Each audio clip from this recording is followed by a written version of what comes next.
mostly I'm somebody who believes in narrative and the ability of narrative to get at truth and to educate.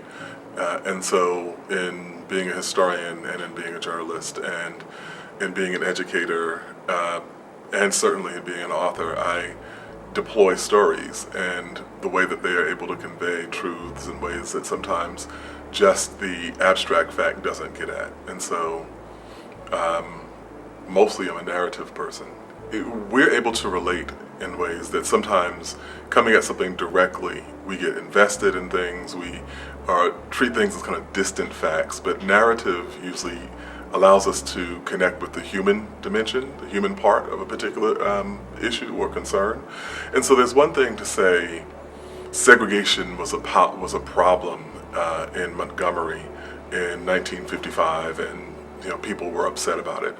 It's another thing to say that there is a seamstress who summoned her courage and refused to get up when she was told to give up her seat. And there was a bus driver who carried a gun. People didn't know that Alabama bus drivers carried guns at that point in time. And she's an unarmed woman who is ejected from the bus and arrested. And so we're thinking about this. We see images, we think about what this person might have looked like, what they might have felt, what they might have experienced, and the moral question of segregation is conveyed differently than if I were simply to say, well, this is what happened and this is what the law said. Now that's important, I don't want to say that it's not, but in terms of using narrative, it often is effective as an educational tool and as a motivational tool when we look at the kind of ways in which we're divided in this country right now. Very often, one of the things that is, if not causal, certainly something we see as concomitant with it, is an inability to recognize and understand each other's narratives. I don't know that it's really a worthwhile objective to say we want to be a post-racial society. When I hear that phrase, I very often think that we want to take a shortcut. We want to simply be done with it and so on. I think we can be an egalitarian society without kind of ignoring the fact that we come from different places, we have different stories, and that those stories are important, that there have been contributions that have come specifically because of those differences and so on. But in terms of moving beyond racism, I think that's a different question. And that's a kind of protracted struggle. In the same way that kind of democracy is. Like we never get to a point where we say, okay, we're now a democratic society and we can just kick up our feet and relax. Like this is a constant concern. You always have to be concerned with the right of someone's free speech or the right to assemble and protest and all these kind of things that we see that are implicit.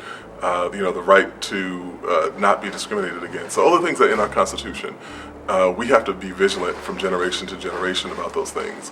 And I think that that's the way that we should look at dealing with racism in the society too, since it's been present since the inception of the country. It's not something that we can simply say, well, this problem popped up 15 years ago and we just as soon be done with it. One of the things that I do as a historian is that I kind of wait for things to settle before I make a judgment. So it's hard to know exactly where Black Lives Matter will end in the kind of story, what its contributions will be or how far it will go. I think that one of the things that's important is that they have already inserted themselves into this conversation in a way that we hadn't anticipated. And one of the things that happened, I think, 8 years ago now, almost 8 years ago, was that we expected the inauguration of the first Black president to kind of magically say, we're all at this kind of racial nirvana within the country, and we're done with that concern and so on. And at that exact moment, what it really did was the opposite. It highlighted the differences. It highlighted the ways in which people are dealing with inequality. And the contradiction became more apparent because now the person who is represented at the highest level of political office, it comes from a community that is still very often dealing with these questions of marginalization, injustice, unequal justice, economic disparity, and so on. We've had this kind of pushback about political correctness, but we used to think of it as civility. The idea of there being civility is not foreign or immune, and I think that we're not immune to this idea that we should recognize the humanity of our fellow citizen, and I don't think that there's much beyond that. Now, the idea that you can tell someone what they can say or can't say, I'm really not invested in that.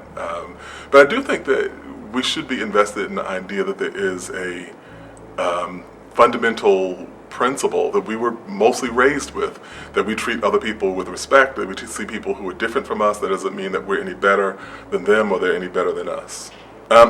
It's almost like a tangle of yarn where you can kind of pull anywhere. You have to start somewhere. Certainly we have some conversations that have started around criminal justice reform. They need to be much further along. As it stands, just in counting federal prisons, there are 526,000, I think, African-American men and another 23 or 24,000 African-American women who are incarcerated in federal facilities, very often for offenses that whites have not been, or were far less likely to have been incarcerated for. And that has a ripple effect, certainly an economic ripple effect.